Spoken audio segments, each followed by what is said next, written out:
तो आप सबका स्वागत है सोलो लेवलिंग के एक और नए एपिसोड में। और आज मैं आपको एक्सप्लेन करने वाला हूँ सोलो लेवलिंग का सीजन 3 का एपिसोड 13। तो हम सबने पहले की एपिसोड में ये देखा था कि सब कुछ तैयार हो चुके हैं जीजू आइलैंड की रेड में जाने के लिए, लेकिन संजन वो जीजू आइलैंड की रेड में नहीं जा रहा है। और अब इसके आगे तो हमें एपिसोड की स्टार्टिंग में ढेर सारी बैटल शिप दिखाई जाती है जो चाइना और ताइवान के कोस्ट से होकर जीजू आइलैंड की तरफ जा रहे होते हैं। और शिप के अंदर मिस्टर पार्क भी होते हैं और वो ये भी कहते हैं कि हमें अपने आप को तैयार कर लेना चाहिए, क्योंकि उन एंड को कभी भी ये पता चल सकता है कि हम इस जगह में आ चुके हैं, इसलिए वो कभी भी उल्टी हुई जगह में आ सकते हैं। लेकिन यहाँ मिस्टर पार्क का असिस्टेंट ये कहता है कि सर आपको सही में ऐसा लगता है कि जो हमारा प्लान है वो काम करेगा। मिस्टर पार्क ये कहते हैं कि जब तक हम ट्राई नहीं करेंगे जब तक हमें पता नहीं चलेगा, और वैसे भी हमारा काम डिफेंस करने का है और इस जगह में कुछ भी गड़बड़ होती है तो हमें पीछे से बैकअप देना है। एंड इस आइलैंड से जो भी एंड बाहर आएगी हमें उन्हें मारना पड़ेगा और हमें इन एंड को मेन लैंड से दूर रखना होगा। ये सुन के मिस्टर पार्क का जो असिस्टेंट होता है वो बहुत ज्यादा खुश होता है और वो ये भी कहता है कि मैं ये बात जानता हूँ कि मैं आपके ऊपर भरोसा कर सकता हूँ और इसलिए मैं आपका आखिरी तक साथ दूंगा। इसके बाद हमें डोंगवू दिखाया जाता है जो अपने वाइस गिल्ड मास्टर से ये कहता है कि अपने पीछे भी ध्यान रखना,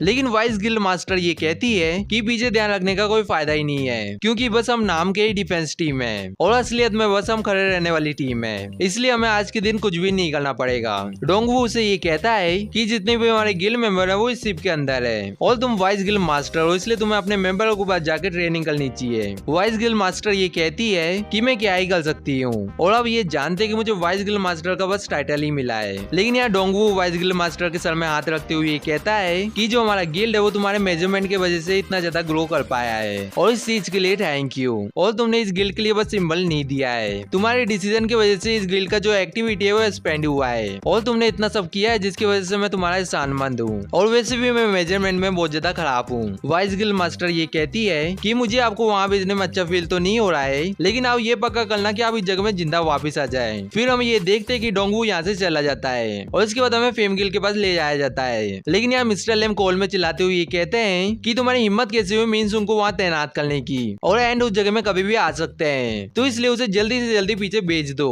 तुम्हें पता भी है कि उसकी कीमत कितनी है। लेकिन यहाँ फोन वाला बंदा मिस्टर लिम को ये कहता है कि जो लोग तैनात हो चुके हैं उन्हें वापस भेजा नहीं जा सकता। ये सुनने के बाद मिस्टर लिम बहुत ज्यादा हैरान होते हैं और उस बंदे को ये कहते हैं कि माइंस उनको चुपने के लिए बोल देना। इसके बाद हमें ये बताया जाता है कि अंडर सीजन की रिक्वेस्ट की वजह से सारे गिल्ड के अंडरों को साउथ के आइलैंड में डिप्लॉय किया गया है। आगे हमें माइन सिंह दिखाया जाता है जिसकी सब कोई फोटो खींच रहे होते हैं, और हमें ये भी बताया जाता है कि इन सारे अंडरों को साउथ के आइलैंड में इसलिए डिप्लॉय किया गया है क्योंकि रेड सक्सेसफुली हो गया तो ऐसे होने के चांस है कि कुछ म्यूटेंट एंड इस जगह में आ जाएं, और इसलिए सारे अंडरों को इस जगह में तैनात किया गया है। इसके साथ साथ सिटी को भी प्रोटेक्ट करने के लिए भी अंडरों को तैनात किया गया है, और हर एक पार्टी में बी या ए रैंक वाले अंडर लीडर है एंड इनकी पार्टी के अंदर 3 सी रैंक हंटर है और 10 ई रैंक और डी रैंक हंटर है। आगे हम ये देखते हैं कि इस जगह में जूई और मिस्टर सॉन्ग भी होते हैं, और हमें ये भी बताया जाता है कि जिन अंडरों ने रिटायर ले लिया था वो भी इस फाइट को ज्वाइन कर रहे हैं एंड इनके साथ वो अंडर भी फाइट को ज्वाइन कर रहे हैं जो वेक हुए थे, लेकिन उन्हें अंडर बनना चुना नहीं। एंड इस जगह में 5000 लोग हैं। इसका मतलब ये है कि कोरिया के 50,000 अवेकन लोगों में से 10 में से एक अंडर इस जगह में फाइट करने के लिए आया है। आगे हमें हेलीकॉप्टर दिखाया जाता है जिसके अंदर कोरिया के सारे हंटर होते हैं, और इस हेलीकॉप्टर के अंदर एक कैमरामैन भी होता है जो सबको ये बताता है कि मैं न्यूज एजेंसी का कैमरामैन हूँ और मैं अंडरों की न्यूज को रिपोर्ट करने में स्पेशलिस्ट हूँ। जैसे कि आपको मेरे जॉब के नाम से ये पता चली गया होगा कि मैं अंडरों की फाइट को रिकॉर्ड करता हूँ। इसके बाद कैमरामैन बाइकोनू से हाथ मिलाते हुए ये भी कहता है कि ये जो रेड है वो पूरे वर्ल्ड के सामने लाइव होने वाली है, लेकिन आपको रेटिंग की चिंता करने की कोई जरूरत नहीं है क्योंकि जो लाइव है वो 10 मिनट पीछे रहेगी और जो हमारी एडिटिंग टीम है वो वीडियो को फिल्टर भी कर देगी।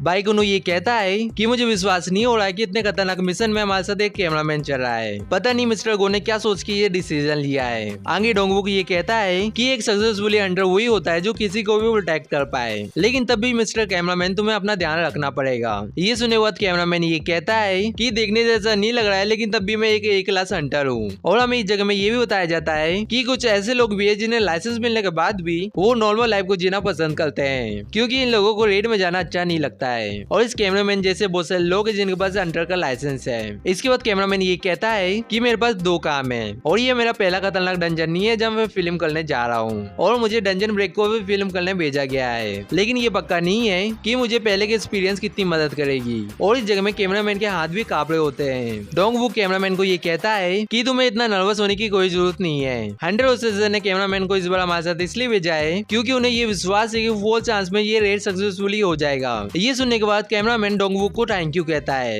बाइकुनो भी ये कहता है कि तुमने जो अभी कहा है वो सुन के बहुत ज्यादा अच्छा लगा है। लेकिन इसके बाद भी डोंगवूक ये कहता है कि लोग पहली और आखिरी बार एस रैंक हंटर की रेड को देखने वाले हैं और वैसे भी हम 3 बार ऑलरेडी फेल हो चुके हैं और इसलिए सबको इसे देखने वाले हैं। तो इसलिए हम सबको ये पक्का करना है कि हम सबको क्लीन विक्ट्री दिखाएं। लेकिन ये सब सुनने के बाद बाइकुनो मनी मनी ये कहता है कि रियलिस्टिक बात किया जाए तो अगर हम इस मिशन में फेल हो गए तो कोरिया इस दुनिया से मिट जाएगा और इस वर्ल्ड को अभी के टाइम में हीरो की जरूरत है। आगे बाइकुनो माइन ब्योंग को ये कहता है कि माइन ब्योंग मैंने ये सोचा नहीं था कि मैं तुम्हें यहाँ देखूंगा। लेकिन यहाँ माइन ब्योंग बाइकुनो को मजाक बनाते हुए ये कहता है कि तुम फर्स्ट हो जो मेरी हील के बिना ही मर जाओगे क्योंकि तुम मैजिक बीस्ट को देखने के बाद ही उसके ऊपर झपट जाते हो। ये सुनने के बाद यहाँ सब कोई हंसने लगते हैं और बाइकुनो गुस्से में ये कहता है कि मैं हूँ जो झपटता हूँ। इसके बाद चाइन बाइकुनो से ये पूछती है कि मिस्टर बाइकुनो आप यहाँ आने से पहले संजिनवू से मिले थे। बाइकुनो ये बताता है कि नहीं मैं उससे नहीं मिला था लेकिन आप पूछ क्यों रहे हो। चाइन कहती है कि ऐसा कोई खास रीजन नहीं था। आगे हम ये देखते हैं कि डोंगवूक नीचे देखते हुए ये कहता है कि देखने से ऐसा लग रहा है कि काम करने का टाइम हो चुका है। हम ये देखते हैं कि हेलीकॉप्टर जीजो आइलैंड के पास आ चुका है और हेलीकॉप्टर के अंदर माइन ब्योंग डर के मारे कांप रहा होता है और उसके बाद यहाँ से सीन शिफ्ट होता है और हमें गोटो रियोजी के पास ले जाया जाता है और यहाँ गोटो रियोजी अपने 2 मेंबरों के साथ जीजो आइलैंड में पहले ही पहुंच जाता है। गोटो रियोजी ये भी कहता है कि ये पहले जीजो सिटी हुआ करती थी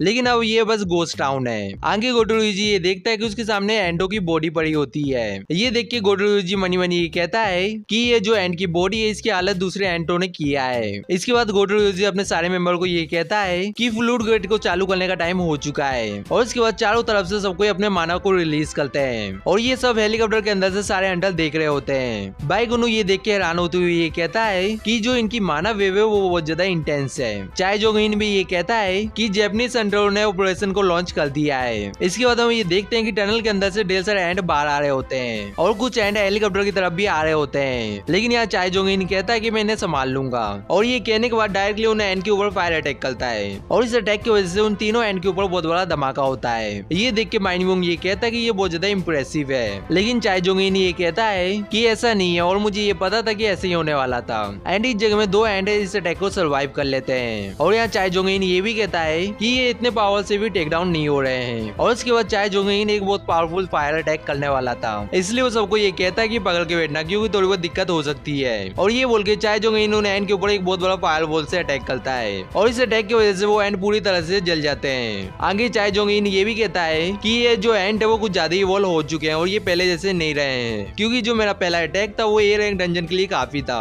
लेकिन ये जो एंट है वो मैजिक से काफी ज्यादा रेजिस्टेंट है तो इसलिए मुझे ग्रेटेस्ट फोर्स का यूज करना पड़ेगा और मुझे ये भी देखना होगा कि ये लोग कितने ज्यादा स्ट्रॉन्ग है। ये बोल के चाय जोंगिन डायरेक्ट नीचे कूद जाता है। डोंगवूक चाइन से ये कहता है कि तुम्हें लगता है कि वो ठीक होगा। चाइन डोंगवूक को कहती है कि वो ठीक होगा और वैसे भी जो उसकी फायर पावर है वो मल्टीपल टारगेट में अटैक करने के लिए अच्छी है। आगे हम ये देखते हैं कि चाय जोंगिन टनल के अंदर आ जाता है और वो सीधे एंट के ऊपर लैंड करता है और यहाँ चाय जोंगिन के बाद ढेर सारी एंट होती है जिसे चाय जोंगिन अपने फायर मैजिक का यूज करके उन सबको मार देता है। और ये भी कहता है कि जब मैं पहले इन एंट के साथ खेल रहा था जब मैं एक छोटा बच्चा था मुझे याद है जब भी मैं इन एंट को लाइटर से जलाता था तो इनके अंदर से एक अजीब सी आवाज आती थी लेकिन अब इनके अंदर से फायर वर्क की आवाज आ रही है। इसके बाद वो बाकी सबको ये कहता है कि तुम नीचे आ सकते हो और ऊपर से सबको ये देख रहे होते हैं कि चाय जोंगिन ने सबको जला के रख दिया होता है। ये देख के डोंगवूक भी कहता है कि जो हमने पहले अटेम्प्ट किया था उसकी तरह इसमें बचने का दूसरा रास्ता नहीं है क्योंकि हम टनल के अंदर ट्रैप हो सकते हैं एंड जो जापानीज हंटर है बस वो 1 ही घंटे के लिए होल्ड कर सकते हैं और इतने टाइम में हमें क्वीन को डिफीट करना पड़ेगा।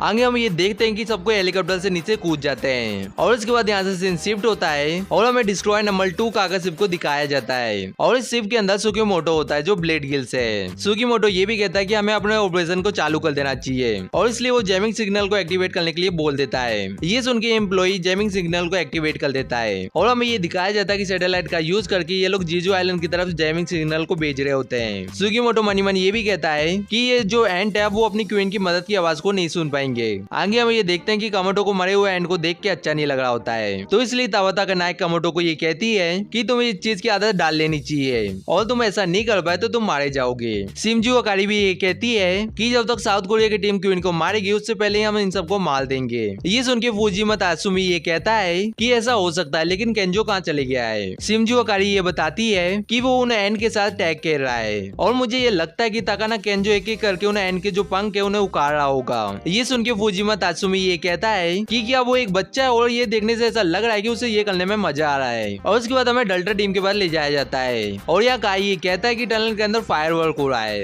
ये देख के इजावा ये कहता है कि ये चाय जोंग इन कर रहा है। आगे हम ये देखते हैं कि काय ने अपने आइस पावर का यूज करके सारे एंड को जमा दिया होता है और काय इजावा से ये भी पूछता है कि मेरी और चाय जोंग इन की फाइट होगी तो क्या होगा। इजावा ये कहता है कि ऐसा हुआ तो कोल्ड और आइस एक साथ होगा। इसके बाद हमें टनल के अंदर ले जाया जाता है और अंदर ये लोग बोल रहे होते हैं कि ये जगह बेनो का दाम है जो अपनी सुंदरता की वजह से बहुत ज्यादा फेमस है, लेकिन अभी बस ये एक वेस्टलैंड है। और यहाँ चाय जोंग इन भी ये कहता है कि मैं अपने फ्लेम प्रिजन का यूज अपने एनिमी को बांधने के लिए करता हूँ, लेकिन मैं अभी इसका यूज सील की तरह कर रहा हूँ और इसकी वजह से जो बी रैंक और उससे नीचे के एंड होंगे वो इसके अंदर नहीं आ पाएंगे और अब मैं हमारे जाने का रास्ता भी ढूंढ लेता हूँ। और ये बोल के चाय जोंग इन ढेर सारे फायरवॉल को क्रिएट कर लेता है और अपने चारों तरफ फायर कर देता है, लेकिन जो फायरवॉल्स होते हैं वो रिफ्लेक्ट कर रहे होते हैं। ये देख के बाइक भी पैनिक हो जाता है और वो ये कहता है कि तुम क्या कर रहे हो, ये खतरनाक हो सकता है। चाय जोंग इन ये कहता है कि ये जगह एक लेबरेंथ की जैसा है और अगर हम कोई से भी गलत रास्ते में चले गए तो हम इस फायरवॉल्स की जैसी जगह में वापस आ जाएंगे। आगे हम ये देखते हैं कि चाय जोंग इन को एक रास्ता मिल जाता है और चाय जोंग इन उस टनल की तरफ देखते हुए ये कहता है कि ये जो टनल है वो कुछ ज्यादा ही अंदर है, जिसकी वजह से फायरवॉल फूटे नहीं। इसलिए चाय जोंग इन ये समझ जाता कि ये टनल सही रास्ता है। इसके बाद चाय जोंग इन सबको ये कहता है कि हमें इस टनल के अंदर जाना है क्योंकि ये सही रास्ता है। बाइक उन्होंने ये देख के बहुत ज्यादा इंप्रेस होता है और मनी मनी ये कहता है कि चाय जोंग इन हमारी टीम में ये बहुत ज्यादा अच्छी बात है। इसके बाद चाय जोंग इन सबको टनल के अंदर जाने के लिए कहता है और इसके बाद यहाँ से सीन शिफ्ट होता है और हमें संजन के पास ले जाया जाता है और इस जगह में संग अपने डेली मिशन को पूरा कर रहा होता है और इसके बाद जो संग का स्टेटस होता है वो हमें दिखाया जाता है। और यहाँ संग मनी मनी ये भी सोच रहा होता है कि ये जो एरिया है वो यूजुअली खाली रहता है, लेकिन आज के दिन यहाँ एक भी पर्सन नहीं है। लगता है कि जो जीजू आइलैंड का ब्रॉडकास्ट है वो स्टार्ट हो चुका है और जो साउथ कोरिया और जापानीज एस क्लास हंटर है वो बहुत ज्यादा पावरफुल है, इसके ऊपर कोई भी डाउट नहीं है और इसलिए मुझे ब्रॉडकास्ट देखने की कोई जरूरत नहीं है। और मैं ये जानता हूँ कि वो मेरे बिना भी इतने केपेबल हैं कि वो इस रेड को सक्सेसफुली कंप्लीट कर दे।